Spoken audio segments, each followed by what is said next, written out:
ओम साईराम. नमस्कार मंडळी. आज मी गोकर्णाच्या फुलाबद्दल तुम्हाला त्या वेलीबद्दल माहिती सांगणार आहे. व्हिडिओ शेवटपर्यंत नक्की बघा. हे निळ्या कलरचे फुलं आहेत. हे फुलं दिसायला जितके छोटे असतात तितका आध्यात्मिक त्याचा मानही खूप मोठा आहे. हे फुलं महादेवाला आणि कुलदेवीला अर्पण केली जातात.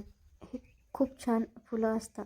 म्हणून श्रावण महिन्यात याचं झाड एकतरी लावायला पाहिजे असं पूर्वीचे लोक सांगायचे.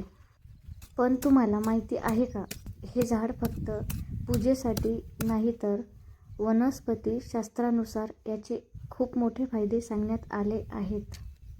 आयुर्वेदात याच्या पानाचे आणि फुलांचे प्रचंड औषधी फायदे सांगण्यात आले आहेत.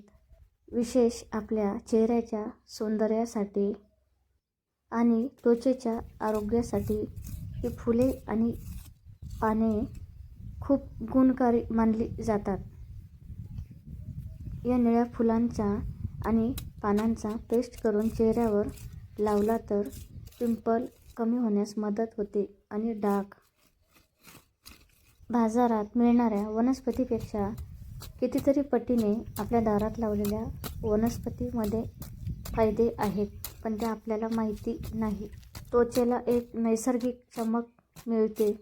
नैसर्गिक वनस्पतीचा वापर करणे आपल्या चेहऱ्याच्या सौंदर्यासाठी आणि त्वचेच्या आरोग्यासाठी खूप उत्तम ठरतं. देवाच्या पूजेत एवढे पवित्र मानले जाणारे आणि एवढे याचे गुणकारी फायदे आहेत. हे झाड तुमच्याही घरी लावली जातात का किंवा आहेत का कोणाच्या घरी? कमेंटमध्ये नक्की सांगा. ओम साईराम.